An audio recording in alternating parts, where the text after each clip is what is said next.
What it do, lovers of crappy sports opinions all over the world? It is Thursday, May 20th, and this is your Elevated Takes podcast. It is Shady. Over there's RJ. We're coming at you live. How's it going today, bud? I am on cloud 9 today. We'll get into it later, into hot really shit. Really soaring, eh? But really soaring, let's eh? just go. Let's go Tigers. RJ's becoming the Jersey guy. RJ's repping all the squads. Just my squads. That's it, man. Right. I just rep my squads. That's it. Yeah, but we've already established earlier on our podcast that you love squads all over. You have no allegiances. You got no balls, man. You got no allegiances. No, you're all over the place. I don't understand. False. That is false, and that is slander. I have allegiances. They are just to certain teams. My teams are not all located in one city. They don't have to be. But I'm allegiant. Yeah, to one team. And that's I root for one team. And that's what we love about sports, right? You can fall in love with anybody far and wide, especially in this day and age. And that's why we're here. We're here to talk to you about every sport far and wide, A to Z. So why don't we get into it, RJ? What do you got for hot shit tonight? Okay, well, I already alluded to it. Spencer Turnbull threw a no-hitter last night. There we go. He had 9 Ks. And the thing that I liked about this, so like the Tigers, not good this year. Like, I'm not going to pretend they are. They're just not good. So things like this, shine a light on my day and make me oh so happy, because with only 9 strikeouts, he had, I believe, 118 pitches. This was really a team no-hitter, which sounds weird, but a team no-hitter where it was defensive stop after defensive stop after defensive stop. There were some great defensive plays by Candelario. He made a great catch in the hot corner, threw it over to first to stop the runner, so that was not a hit. And then he caught a nice fly ball, which was a little trickier than you would have thought, because I believe it was in the middle of the 8th, so like I think the second out of the 8th inning. And so everyone wants to get the out, right? Like everyone's trying to get this out. And so all the first baseman, the first baseman stayed, Miggy stayed, second baseman, third baseman, and him all go to catch this ball, which is right on the pitcher's mound. And so like it's a mound, so he tripped a little bit, but he caught it, so we're all good. Yeah. Tigers, we're doing great. And this just goes into what I was saying earlier about my elevated take on baseball is fun to watch. The Tigers may not be good, but they have a great young rotation. And if you like good pitching, watch the Tigers, because it's a lot of fun to watch them. They have great pitching. Yeah, but historically, it's not like the Tigers have ever taken advantage of a great rotation, right? I mean, think about it. What was it? About a decade ago, we had Verlander, Max Scherzer. Like, we had all these aces, and we let go of them all to try and rebuild an infield that was just complete and utter garbage. They were total garbage. We had four Cy Young winners on one rotation. I believe that is true. Yeah. So, yeah, I get you. But it's fun to watch, and in a season where you know you're going to lose 90-plus games, at least you have something to watch. You'll take it. Yeah. You'll take anything you got. I'll take it. Yeah, for sure. What else you got? The hockey playoffs are going on. Like, I don't know if other people know this, hockey? Because we haven't really talked. Yeah, exactly. Oh. We don't really talk a lot of hockey here, but we should. The Stanley Cup playoffs is by far my favorite playoff to watch. That is the most entertaining sport to watch in the playoff mode. No doubt about it. Like, you might not get as many fights, but just the pure passion. The hits seem harder. The skates seem a little faster. It's great. And if you're ever at one of those games, I was at the last playoff game at the Joe Louis Arena for the Detroit Red Wings. The legend. The legend. Yeah. It was probably my favorite hockey game I've ever been to, and it was just the atmosphere. Like, you can't recreate it. The teams I'm watching, I know it's kind of chalk a little bit because most of them are favorites, but whatever. They're teams I like. Toronto Maple Leafs, about time, Canada won one. You know what I mean? So, like... Ooh, you're wrong. And I love... I know, I'm a Red Wings fan. I get it. But I took Matthews. I know. Austin Matthews threw Dylan Larkin's confidence in the gutter when he came out the year after and just slayed the Leafs. I know, but I like Austin Matthews. Like, I follow him off. I follow him off the ice, and he seems like a generally good dude who I could be friends with. So, Austin, you ever want to, link up. Let me know. And then my other team is going to be the Penguins. And again, another team that the Red Wings usually hate. What is your deal, bro? I know. Do you hate everything that is good? Like, what is going on here? Sid the Kid is no longer a kid. It's more like Sid the old guy. And I think it'd be cool for him to win. Sid the massive, pulsating vagina. Dude, yeah, well, I think Sidney, you're talking good about Sidney Crosby on my podcast? Yes. On a podcast that we do together, you're talking good about Sidney Crosby to me? Come on. Yeah, I think it'd be cool to watch him win it. I think he'll have a hard path to get there. And then it'd be interesting to see my last team, my dark horse, would be Connor McDavid somehow getting through his squad. The Oilers are not good enough, but he is such a great talent. When it comes to playoff hockey, like I said, it's just a whole different level. I want to watch more of him in the playoff hockey. That's what I like. That is my hot shit. What do you have for us, Shady? What do you? I'm not gonna get into my hot shit until I get a chance to properly retort a bunch of the bull crap that RJ was just throwing out there. Notice how I tried to skim over it. I know what you're trying to do. Skim over it. I just can't. I just feel so broken. I mean, I had no idea that you felt that way about those particular teams, and it devastates me, bro. It devastates me. Honestly, I'll be with you. I'm pulling for the Caps. I love Ovechkin. He's the best. He's one of my favorite superstars that I've ever seen in hockey because there's something about hockey where superstars are just kind of douchebags. Yeah. Lemieux, D-bag. I mean, Gretzky was a champion, and he would always be a champion. But Sidney Crosby, dude, come on, man, come on. Yeah, and then I heard something like, I get it. I'm pretty sure I heard McAfee just went on a tirade about how his team's not helping him out and how he's the best player to ever lace it up. Are you kidding me? Gordie Howe, Wayne Gretzky, the great ones. Yeah, like I'm not. I didn't take it that far.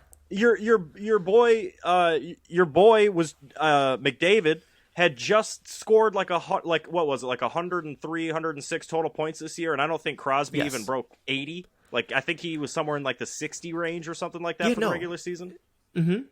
Like, so I just think it's a kind of a joke. And like you said, he's not Sid the Kid anymore. He's getting a little older, and hockey is a game of for the most part, it's a young man's game, unless you got people like Jaromir Jagr playing until they're literal dust on the ice. But hey, man, all right, I'm done ragging on you. I'll get to my own hot shit. All right, I'm gonna bring us back to baseball. I'm not gonna bore you with the worst team in baseball like my colleague over there did, though. I am going to actually follow up on a hot shit that I brought to the table last week. Corbin Burns, I mentioned, he had set the most Ks in MLB history without a walk to start the season at 58. Well, that has just been broken. In about 15 minutes, that record was taken from him by the Yankees ace Garrett Cole, and he ultimately reached 61 Good pitcher. Before, great pitcher, before finally giving up a walk. And what's really kind of mind-blowing about that news to me, both of those records came in a loss. Yankees ended up losing that game. Like I said, Burns didn't end up getting the win on his game. So I don't know what it is about pitchers losing streaks, but it's like like I said, their dugouts just don't want to keep playing for them, which I don't really understand. But yeah, that's really weird. For some reason, the stat you just said, the pitcher with the loss, brought up another stat in my mind, just about about the Tigers. I'm going to bring it back to the Tigers real quick. And Spencer Turnbull, he had that no hitter a couple nights ago, right? Last night. And on that same night, there's a player who scored 50 points. That's never happened in history, except earlier this year when John Means had a no-hitter, and I believe it was Jason Tatum who scored 50 points. Yep. So it's just kind of cool that things that have never happened before are happening this year when sports are back and alive. So yeah, okay, I'll let you. I'm throwing it back to you. Oh, you're fine. Yeah, I think a lot of this crazy stuff in sports is happening. I think the coronavirus happened and the universe got all out of whack. This is it self-correcting itself. Nelson Mandela effect, baby. Like something's going on where shit's just got to get back on track. Throw some excitement out when it was a little dull.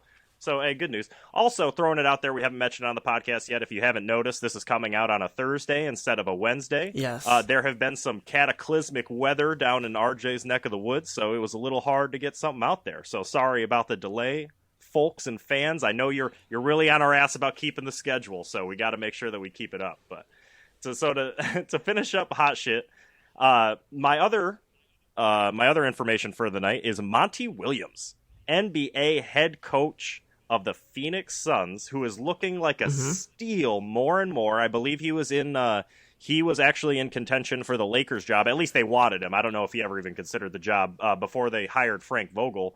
Ended up going over to Phoenix. He was voted the 2021 Coach of the Year by his colleagues in the league, that's specifically being the NBA's Coaches Association. And from my perspective, I feel like as a coach, that's got to be the best way to without a doubt. Like show yourself. Like if every other coach in the league feels like you're the best coach, like hold your head up high, bro. Good job, Monty. You're killing it down there in Phoenix. Definitely. Gotta love it. And I just love it when the Phoenix Suns are good, because I remember the run and gun D'Antonio team back there when they had Steve Nash, who I know is one of your favorite players of all time. Amari Stoudemire when he was still a killer. I think they ended up having Sean Marion for a long time as well. They were a blast of a team. They never won because they had to go up against Kobe, like Kobe and the Spurs. So it was literally Kobe doing his thing and Popovich doing his thing. I hope the Suns make it at least to the Western Conference Finals this year. I really hope that they kill it, because Monty Williams and that squad deserves it. They've been a fun team to watch. Devin Booker is so talented, but he's not even like the main story of this team, and that's what's so great. Bridges, I believe his name is Malik Bridges. Mikal, that's it. Mikal, I couldn't remember it. He's been playing great this year. Absolute stud. Oh yeah, he has. Yep. Maybe he has been, but like that's the coaching, right? And having Chris Paul there, I always want to say CP3, but like I should say the names, right? Yeah. But like he has completely changed that team with the coaching. It's a recipe for success, and this is how you do it without getting the LeBrons, without getting your big three, the way the Brooklyn's doing it. Great coaching and players who are player coaches, basically. Yep, exactly. Although I will tell you, I'm not always a fan of the player coach, and this is actually a pretty elevated take, I think. But Udonis Haslem, why are you still on that team? Just go start coaching. Like, you literally hit the pine and you punch a guy in the face just to get your team hyped up for the playoffs, is what it looked like. But it's like, and everyone's up in arms like, Miami needs to treat, like, Miami is doing it right by these guys. Like, he's been around forever. It's like, well, just pay him the same salary, but actually give him a coach's job and give one of the young kids another opportunity to play a little bit. Like, and obviously he didn't play. He literally just played the first minutes of the season and then literally popped a guy in the jaw. So I don't know how well Spo is saying that agreement went, but hey, you know what? Yeah, no, I don't want to. Whatever. I don't want to go too far down this because, like, we have a structure and stuff, but like technically, you kind of like just ruin. Not you, but when Haslam does that, like that ruins basketball for me. Yeah. This is not the WWE. This is not hockey. No. It had no place in the game. Made no sense. I just hated everything about it, and if I've been like neutral on him, like I could care less about him, not really, don't like him, don't hate him, just he's a player in the NBA to me. Now I don't like him, and granted his career is over, but like, why? What was the point of that? You just ruined time, and you just wanted drama. You made it about you rather than the team. Can't stand it. Yeah, like I mean, I can't get in the dude's head, right? So maybe his motive was the team, but this ain't the Malice at the Palace years. You know what I mean? This isn't the 90s. This isn't the 80s. So to take somebody up like that, like you kind of it's kind of a fairy league right now. You know what I mean? The NBA is just kind of a fairy league, and just he being someone from an elder generation, I don't know. I guess it did rub me the wrong way too. But speaking of older generations, I got a hot elevated take for you today that I think is gonna bring up someone from Udonis Haslem's generation here. Okay. So is that all your hot shit though? Yeah, I gave you two. Sweet, man. Do you want me to go first on the elevated takes, or it seems like you kind of set yourself up pretty good? I'd rather you just. I can't wait. I can't wait. I did set myself up pretty good. Yeah, and I'm really scared now because we don't know each other's elevated takes. We say that all the time. I'm scared you're going to take mine. So no, I'm definitely not taking. I can guarantee you this is not your take, but I do think it's a take that you're going to agree with. I don't think it's like profoundly elevated. Like I don't think I'm Tesla living on Mars right now elevated, but okay, it's pretty up there. I mean, I think you are in one of like four camps. if you are not on mine for this take, is what I'll tell you. Okay. Well, Shady, if you are ready, your time, it will start now. Okay. What I'm bringing you today, folks, lovely ladies and gentlemen of the crowd, is something that I think needs to be said and should have been said a long time ago, and it's basically been retained since this individual left the franchise, and his name's Kevin Garnett, and that franchise is the Minnesota Timberwolves. They are the worst sports franchise in American history, and they will be moved to a new city in a decade or less. And here's why. Okay, let me give you the current Minnesota Timberwolves important stats. 32 years being a franchise in the National Basketball Association. They have a win percentage of .394. That's under 40% of their wins, and that is critically low. The Bucks in the NFL were close to them. In fact, they were slightly under at 3.93. But let me tell you, they have 2 championships. And the GOAT has walked through those halls, Mr. Tom Brady, TB12. So that kind of brings them out of the gutter. Minnesota Timberwolves have never had 1 championship. They have 2 playoff wins in their entire history with only 9 playoff appearances. That's 28% of their total time in the league actually making the playoffs. And they can thank the vast majority of that to Kevin Garnett, who's one of the greatest players of all time. He's the one who I was talking about was from Udonis Haslem. And hey, he could have taken that hit to the jaw. Not these sissies in the league now, but he could have taken that and given one right back. For sure. If Haslem would have brought it against him, that's a whole nother thing. So let me bring, I brought up the NFL. Now, and the NBA, obviously, they're the lowest of the low. And I will tell you that it was very exciting watching them in that 03-04 Western Conference run with Kevin Garnett. It was important, but again, I'm going to switch some sports here now on you. Let's talk about the Arizona Coyotes in the NHL. Arizona, a place with hockey in Arizona, a desert? They are better than them with a win percentage of .480. Let's go over to baseball to cover the Big Four. That's Padres, the scum of the MLB. You never hear about the Padres. They have a better win percentage at .462. So not only do they have the worst of the worst in win percentage across all big sports in America, they have 0 championships to go along with it, and only 1 player who's ever actually gotten them even close. So let's talk about money. The total net worth of the team is only $1.4 billion. I know it sounds like a lot to poor guys like me and you, 30. but it's very poor. That's only slightly higher than the New Orleans Pelicans in the NBA at $1.35 billion, and they're a brand-ass new team. And then also Memphis at $1.3 billion. Now, I'll tell you, New Orleans, like I said, is a new franchise, 15. and they've got a crazy team coming right now. They're going to be good in the next few years. Memphis, however, still sucking ass, still has a higher win percentage of .418 and more playoff appearances with 10, and they've been in the league for less than 10 years. Minnesota is the worst sports team in American sports history. Okay.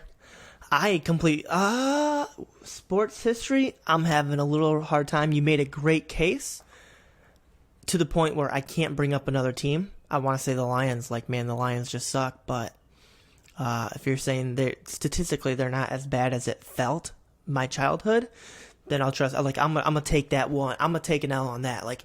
The Lions hurt me. That's personal. I'm gonna hold that with me. Okay.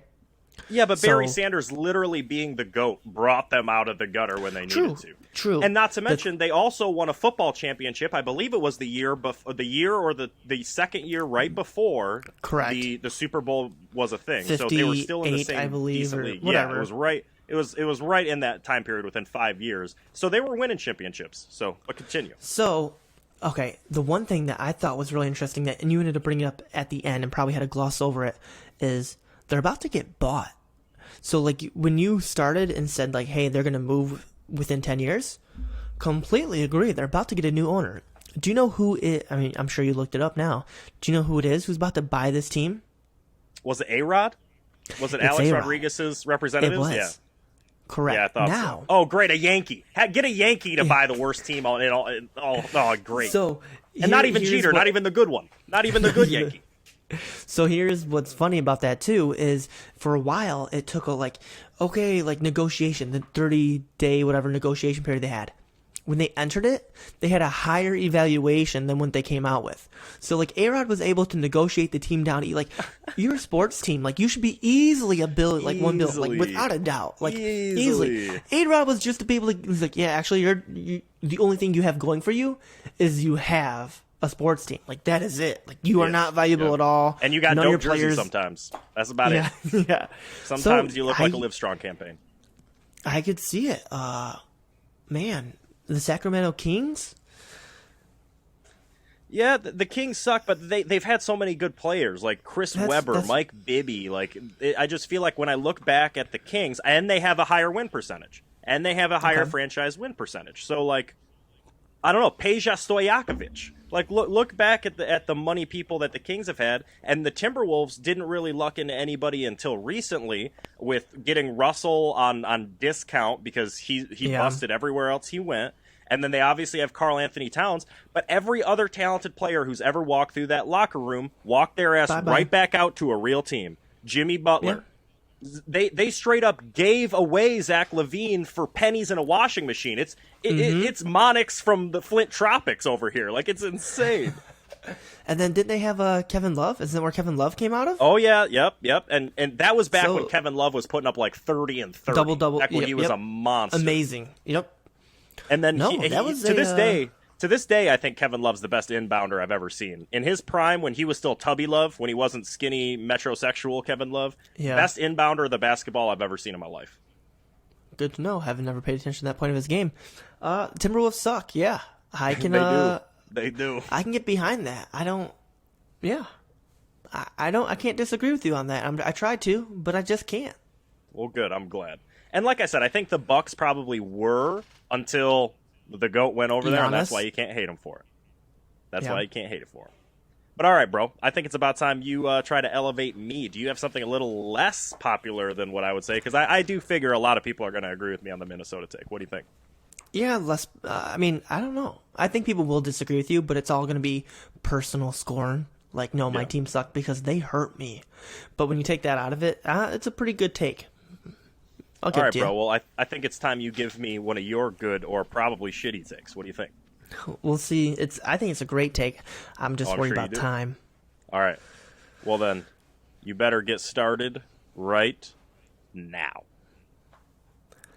Ben Wallace is going to be in the Hall of Fame, which is great. I'm so happy. I remember back in the day, I was in middle school or high school, and they announced Ben Wallace Day back in, like, Michigan, right? So we're going to have, like, I thought it was the biggest thing in the world. I thought we were all going to get the big wall. Exactly. I thought we were going to get froze. I thought there'd be parades every day this year. No. But it is great. He's in the Hall of Fame. An undrafted guy made it to the Hall of Fame. This is the dream of many. That's not an elevated take there. That's just awesome facts that came out of my mouth. Here is the elevated take. Ben Wallace isn't the only Piston from the Gonna Work Pistons who deserves to be in the Hall of Fame. Okay, now let's get this going a little bit. Okay, I love the Pistons, the Gonna Work Pistons. Today Pistons, you can have them, but them Gonna Work Pistons are dear to my heart. The easiest case to be made is for Chauncey Billups. Okay. Let me just kind of like work that one through because I feel like I really don't have to try hard for that one to work. He's a 5-time All-Star, 3-time All-NBA, 2004 champ, 2004 Finals MVP, and 2 times All-Defense. I didn't know he was All-Defense. Like, that's pretty good for him. I mean, and his nickname around the league and even broadcasting is Mr. Big Shot. How does that guy not get into the Hall of Fame? Seems like a no-brainer to me. The next one. Again, this could be personal preference, but I'm just going to say it. Richard Hamilton deserves to be in the Hall of Fame. None of these guys would have had the success they had if it wasn't for him. He played the game different than everyone else. And other people kind of like made the way for him to do that, but he's what you consider a slasher, a cutter. You know, I don't want to say created. He changed the way off the ball gameplay happened. He would set screens. He would set shots up. If he was a great shooter. So if he's in the corner with a 3, he's ready to shoot it, and the teams have to respect him. But he would also drive the lane. And then he drives the lane, he's got a wide open layup. Oh, they collapse on him, he dishes it back out. Chauncey, Mr. Big Shot, would have made so many big shots if it wasn't for Richard Hamilton. Let's see if I got some stats here, okay? He's a three-time All-Star. And he was a 2004 NBA champion. He averaged throughout his entire career 17.1 points per game and a field goal percentage of 45. That's pretty good. That's Hall of Fame worthy, I would say. The guy who I have a little bit of a harder time saying, but if you watch basketball, like, the Hall of Fame is not the Hall of Scoring, okay? Rasheed Wallace deserves to be in the Hall of Fame. Strictly on the amount of eyes he got on the TV. People watched games for him. The Pistons needed him. The Pistons needed him. They needed an agitator. They needed a bad boy. The bad boy Pistons came back. You know what I mean? When he came back, he created drama, and he was able to get those all-stars off their game by knocking them around a little bit, by getting technicals. But he also got the dirty rebounds. He played the game very well and played his role. 15. And that's why I love him. So, I'm going to sum it up with, I ain't going to fight you on Tayshaun Prince. I mean, he was a great Piston, but, like, whatever. I can't make that battle. But these guys deserve to be in the Hall of Fame. I'm sure my time's up. What's your response? Okay, when you first said other guys deserve to be in the Hall of Fame, I was afraid you were going to bring up Tayshaun, and I was going to have to rip you on a topic that I also very much agree with you on. Because Tayshaun was great, but he was a space guy. He was a great defender because he had the wingspan of a pterodactyl. Yeah. He could sit out and hit corner threes when you needed to. He could rebound, and he could lock down on the perimeter. Like, Tayshaun was a piece guy. You were 100% right with Rasheed. He came from a Portland Trailblazers team. Correct. That, like, half their damn team ended up in jail one season back when, like, Zach Randolph was a rookie. They were beating the shit out of everybody any chance that they could. I think their nickname was the Jailblazers, and then we got him after that debacle. And he was the grit that we needed to take down the Hollywood Lakers in that 03-04 season, who were coming off a three-peat. So, he brought the Detroit to Detroit. Yes, exactly. Yes. And where I kind of disagree with you, personally, I was never a Chauncey Billups guy. I thought he threw the 04-05 series against the Spurs where we could have repeated. I was like 6th grade at the time. For some reason, I just watched him play through that series, and he just lost me on it. Even though he was Mr. Big Shot, he was clutch, had ice in his veins, could hit and he was really the only player other than Tayshaun who could hit the 3 on a consistent basis on that team, which was killer in that time period in the NBA. If you had guys who can consistently knock down trays, you could be huge. And you really laid it out really well, because that's what made that team so incredible, was that they just played off each other so well. And if their bench wasn't such garbage, I would almost take them against any team in the NBA history. They were just such a perfect team. Now, what I will tell you is, if you had to give me a choice from all 5 of those guys to put in the NBA Hall of Fame, I would have to go Ben Wallace. Like, I was a Rip Hamilton guy, and I think the term you were looking for exactly from what Rip Hamilton was able to do for that team, he was a pick-and-pop guy. He was the best pick-and-pop basketball player in that entire league, especially when he would cut down to the base of the paint or come around on the wing baseline, come off a screen, turn around Jay at the top of the key, or just inside the 3, but top of the key on one of the corners. It was literally automatic. If he got that shot and you didn't have 2 guys on him, Rip was putting that cash down, and that's why he was my favorite player. But, dude, he didn't shut down Shaquille O'Neal in the middle of his prime trying to get his 4th chip. Like, you know what I'm saying? Like, definitely. He a 6'9" guy with a 4-foot fro took down arguably the greatest center of all time in his prime.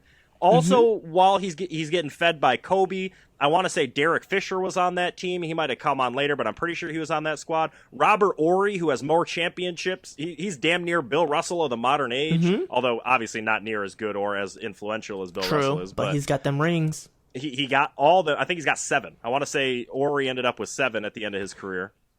But yeah, dude, none of those guys shut down Shaq, and that's why he's in the Hall. Yeah, no, Ben Wallace was great, and that's why I tried not to spend a lot of time on him, just because, like, I wanted to really make my case for Rip. And Chauncey's actually, I saw a list on NBA.com, and he's like the 7th guy next. Like, they have like a ranking of who's going to get in next. He's like 7th, and Rip Hamilton was like 11th. And I'm not going to bring up Sheed because, you know, whatever. I'm not going to bring that up.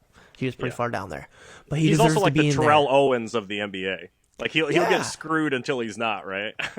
But if you would have asked me any time up until Luka entered the league, like who I model my game, my personal basketball game after, it's Rip Hamilton.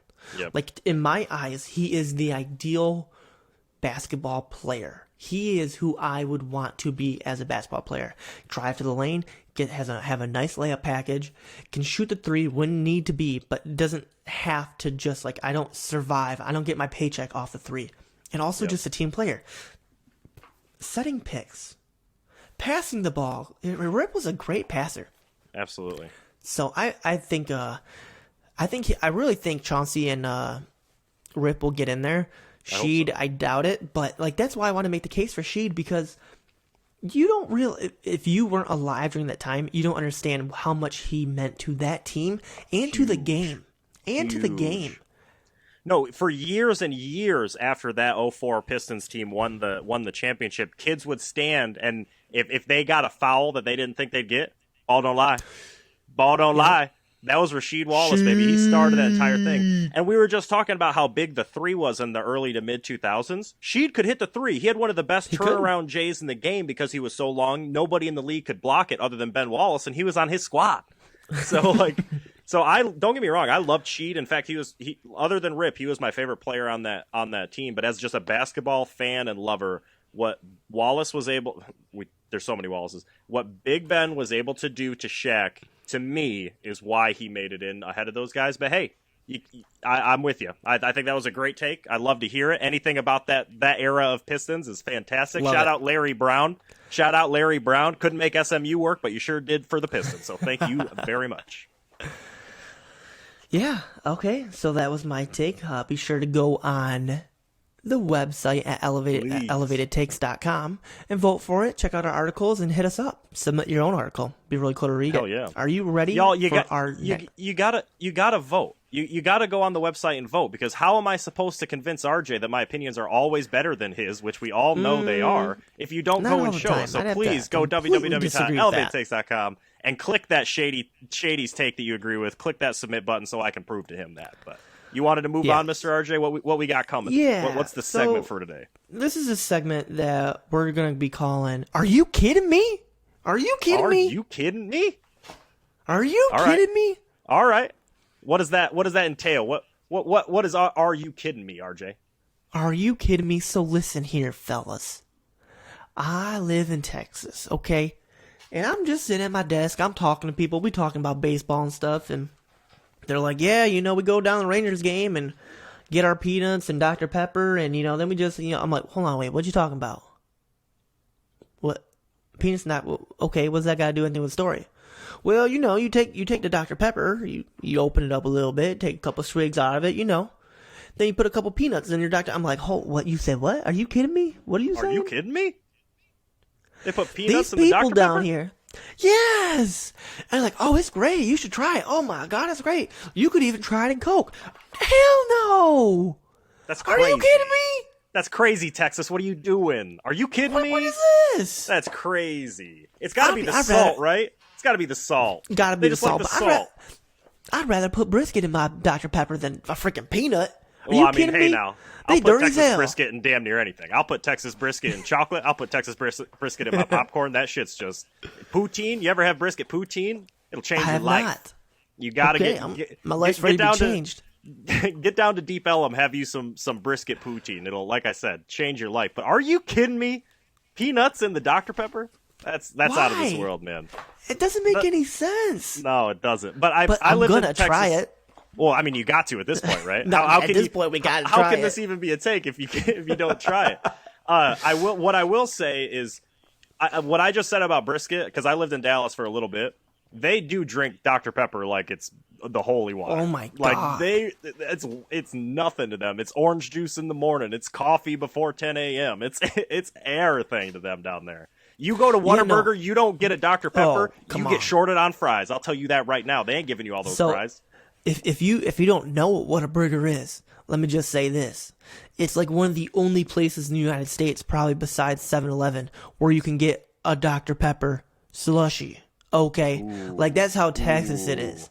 You can get yourself a Dr. Pepper smoothie, slushy, milkshake, whatever you want to call it. Okay, and guess what? And you can get it. And you can get it at 3 a.m. And you can get it at 3 a.m. all the time. You can get it at 6 a.m. if you want. And their machines aren't broken. This ain't McDonald's. No, sir. They do it all day long. No, sir. You go to McDonald's and be like, hey, our ice cream machine's broken. You're like, are you kidding me? I'm taking my ass to Whataburger. Are you kidding me? And guess what? Whataburger is there for you all the time. Whataburger. Gotta love Whataburger. Shout out to you, Whataburger. We're not sponsored, but we'd like to be. Ship us some of those Whataburger and fries, baby. I'd kill. Could you imagine? Could you imagine? You know a funny story about Whataburger? I think I want to say it was up until like about when the internet got immensely popular, probably around like 2010, 2011. Detectives in Texas, I want to say it was either Houston or the Austin area, they were using Whataburger table markers to mark evidence at crime scenes. You can go and research it. Check this out. It wasn't until people found it on the internet that they were like, "Oh shit, boys, we got to stop this. This isn't good." But to save money, they were literally taking the little the order markers that you get from Whataburger and place on the corner of your table so the server can come bring it to you. Because hey, there's service down there in Texas. You ain't waiting for nothing. You go sit down, you start sipping on that Dr. Pepper, they're going to bring you that burger real quick. Yes, so sir. they used to take those straight up mark. Oh, all right, well, the placenta is over here. Let's put this over here. This blood splatter over here, number 45. Take your order, please. I love it. So shout out to the Texas police who decided that was a good idea because that's the greatest thing I've ever heard. Yeah, that's pretty great. But that was, Are You Kidding Me? I love it. I love that segment, bro. That was a good one. Yeah, that's pretty fun. I thought it was I had more fun with that than I thought I was going to. I got in an accident and everything. Had a little fun there. Hey, it happens. I think the closest thing that I ever got to drop or like having peanuts in my Dr. Pepper is I was down at American Airlines and we were watching the Dallas Stars game. It was a hockey game. Okay. They scored on a penalty. I had some popcorn, flew into my buddy Matt's beer. And I look over, and he's sipping the beer with the popcorn, and he goes, "It's not that bad." And I was like, "Whatever, dude, you're stupid." So I took some popcorn, I dropped it I dropped it on in there in my lager, and he was right. It wasn't that bad. So maybe there is merit to these crazy, crazy Texans doing crazy. We'll try it, and once I try it, I'll let y'all know because, I mean, it doesn't make sense to me. No, it just doesn't. Maybe it softens up the peanut shell, makes it a little easier to break. You get the real peanut in there, get the saltiness. Well, I don't know. Like, there's some science here, maybe. Do you take off the shell and then put it in there? I don't know. Ooh, that's a good... Hey, to any Texan out there who knows the proper methodology behind dropping the peanut in the Dr. Pepper, please hit up us on the website and let us know the proper procedure before RJ kills himself with some sharp shells. Please. Please. All right. But no, I love that. We're definitely going to have to do one. I'm going to have to come up with a Are You Kidding Me myself. Once I see some bullshit, I'll have to come up with one. All right. Well, this was I had fun with this episode. Yeah, this is a good episode. Ladies and gentlemen, if you could go to the Twitter and follow us at Elevated Takes. We're constantly tweeting stuff out, interesting stuff that's not necessarily on the podcast. That'll be cool. And then, obviously, I mean, it goes without saying, check out the YouTube, Elevated Takes, like and subscribe. We love our YouTube following, and we do this for you guys. Click the bell, get notifications. Shout out to everyone who hit that bell, because I know you're watching this, and you're like, man, I got to try me some Dr. Pepper and peanuts. That sounds pretty good. Absolutely. Well, I think RJ basically said it all so eloquently, as he always does. Last thing I'll say here, like I always do, life is pretty crazy. The crypto market crash just happened again. Hopefully she rises up out of there. Hopefully you bought when you were supposed to buy. But if you didn't and you're feeling down, go to the website, hit us up. Always go to www.elevatedtakes.com. Reach out if you need anybody to talk to. Because like I always say, even if your take isn't elevated, that doesn't mean it's not important. Thank you all for listening and have a good night. Deuces. Bye.